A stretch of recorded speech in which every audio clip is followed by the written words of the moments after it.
In this video we're going to look at how XPS spectra respond to layered structures, and in particular a thin film of one material over the top of another. The samples in question are a sequence of samples that have been prepared with a hydrocarbon polymer on top of a silicon dioxide substrate. So we should expect to see the carbon that derives from the polymer layer, and then from the substrate we see silicon here and oxygen, and these are all in principle from the substrate, while the carbon is from the surface layer.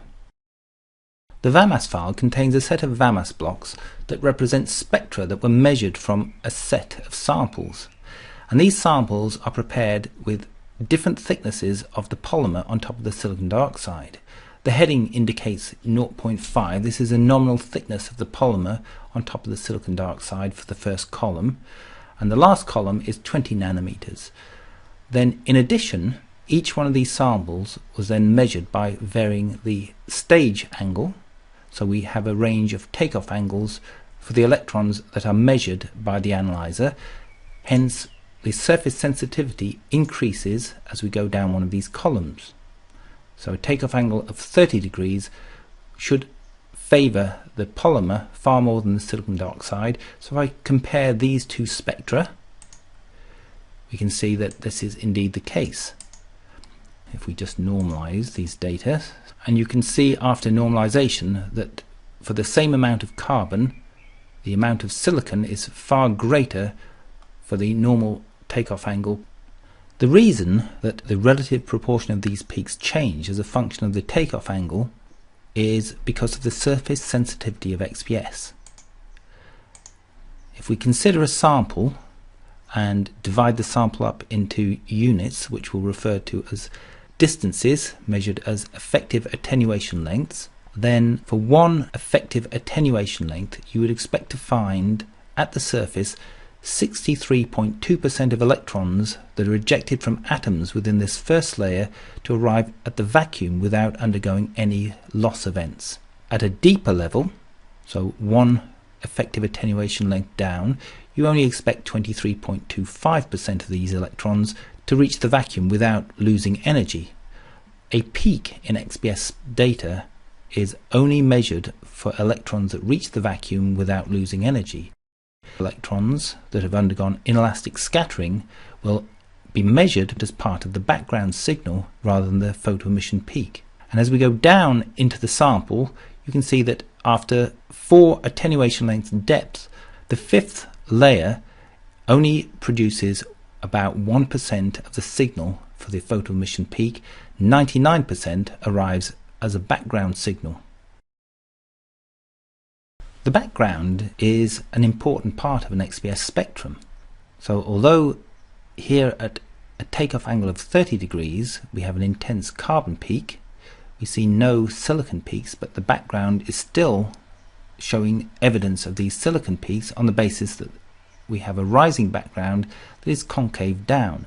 And similarly we have a concave down type background. If we had more data we'd see it more clearly that this was concave down, but the oxygen peak is also producing quite a characteristic shape of a buried layer, and that's in contrast to this carbon 1s peak, which has a background that increases and then decreases. So we do not see this rising background, and that's an indication that we have a carbon layer at the surface.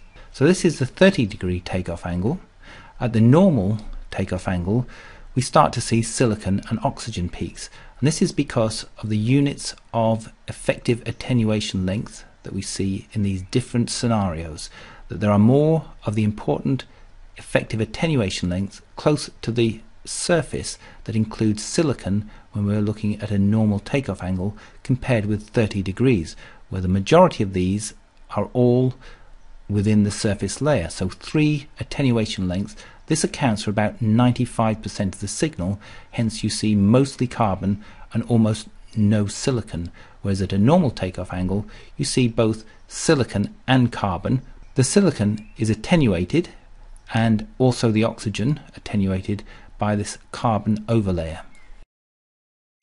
One of the challenges for quantification by XPS is understanding the relationship of a film on top of a substance of interest. So we have silicon dioxide here, and we've got a film that is altering the signal, and you can see the film thickness makes a significant difference to how you would interpret the silicon, or whether there's silicon in this sample at all. So understanding the relationship of how this carbon peak is influencing a quantification from the silicon dioxide is a key subject that needs to be considered. So what we'll do next is look at how we can characterize a film using just this carbon peak and information about the background that is associated with the carbon peak. We'll now perform an analysis of the carbon 1s peak from these data, and we're going to make use of a combination of a Tougaard background and peak fitting to try and gain some insight into how spectra such as these are constructed. So there's the photoemission peak that represents the zero loss electrons. These are electrons that exit into the vacuum without any inelastic scattering, and then there are a range of electrons that arrive at energies that are characterized by the cross-section that represents the probability that these electrons are scattered en route to the vacuum. A peak model is constructed using the quantification parameters dialog window, and the regions property page allows us to create a background. Let's introduce a U3 Tougaard background, and then we'll adjust this so that we can see how this background models the data either side of the peak itself. The parameters to the background are entered into the cross-section field, and these three values here are values that were published by Tougaard for polymers. So this is a general polymer background, and it may be appropriate for general polymers, but there may be some small variations that are associated with this particular polymer. So let's just adjust these a little bit. Let's see what happens if we move the offset from 3 to 7, and then we'll also just adjust the sharpness of the cross section, so we end up with an approximation that looks reasonably good for these data. So the next step will be to make use of these cross-section parameters to construct line shapes that can model the background shape that we see here, and then we'll also need a component within the peak model that will represent the photoemission peak itself, and these are prepared on the components property page. If we add a component that represents the photoemission peak using the Tougaard background as it stands, then that will give us the basis for creating this peak model in terms of the zero loss data. Let me just adjust this again, make this slightly more capable of spreading to lower kinetic energies, and then fit. So we've ended up with a reasonable fit here for the photoemission peak plus this background. Let me just see what else I can do here. Maybe we'll just increase the Gaussian contribution and fit again. So the photoemission peak is being well represented relative to this Tougaard background. So now what we'll do is, apart from specifying that this is the carbon 1s, we're going to copy this and then paste and make use of this line shape and introduce a component that is based on the cross-section fields that I used for the background. I'm going to say this is comma 1. This indicates it's the first loss structure that I'm interested in, and when I calculate this I end up with a component peak, and if I set the full width half maximum, you can see now that the component peak offset with respect to the original peak is sort of the shape that you might expect that would fit these data. Let me just introduce some parameter constraints.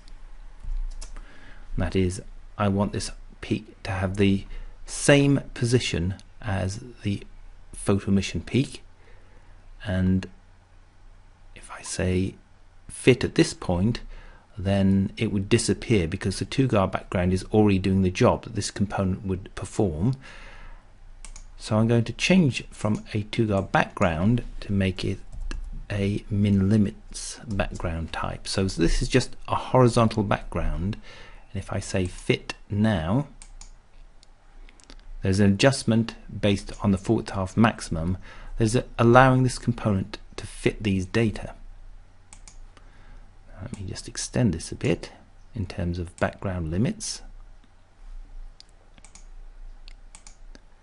And then I'm going to copy and paste another component.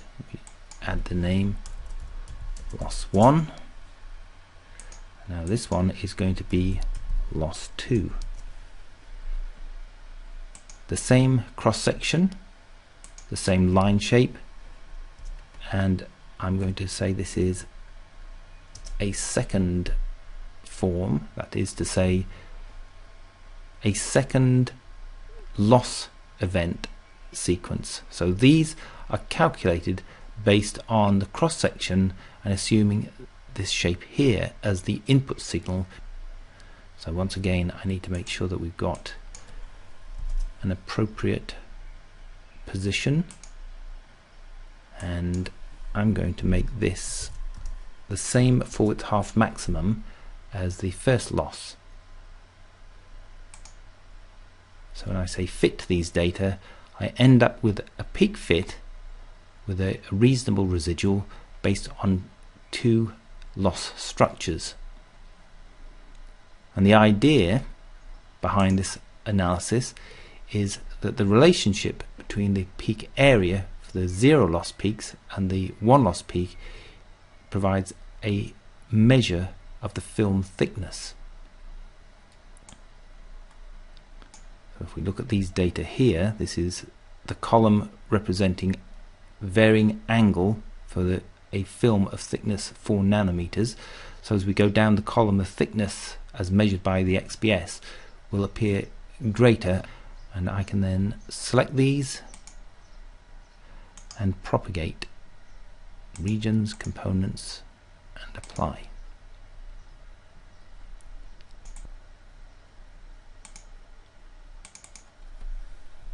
So as we go down the column, each peak model represents a fit of a component for the 0 loss and a component for the 1 loss events, and the idea is that the ratio of these should vary as the thickness changes. So let us just use the report spec, and I'll clear this, and I want to ratio the loss peaks to the 0 loss peak. So let me select the 0 loss peak, and then the other components that are defined on these data will then appear in the table. And if I say area report, we then can see that there's a trend of the 1 loss peak, that it is increasing in size relative to the 0 loss peak, indicating that as we go down the column we have an increased thickness of the film. These results have been generated from a relatively simple peak model. The data are modeled using 3 components, and in truth the significant information is just a single photo emission line and a Tougaard cross section, and together these 3 peaks have been generated essentially based on this single line shape fitted to the photo emission peak. However, there are other scenarios where we might want to fit a background to data, such as this case where we have a silicon 2s peak that is sat on the background that is associated with the silicon 2p.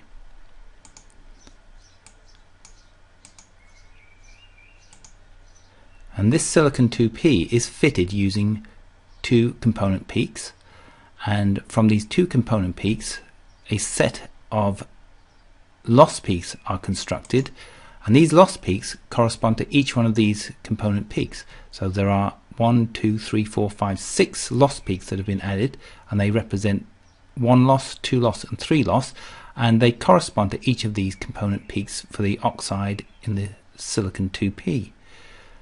And when combined, And let me just illustrate what they look like without being combined. You end up with a set of peaks that are all fitted to the data, and they're fitted in such a way that the combined signal from this background allows a silicon 2S with a very Lorentzian-like appearance to produce a quantification between these two lines from the same element that should be 1-to-1, and in this example it's almost identically 1-to-1. So this does provide a means of modelling the more complicated backgrounds, perhaps not in all cases, but certainly in cases such as this one, it is possible to produce a result that is consistent with the physics for these photoemission lines.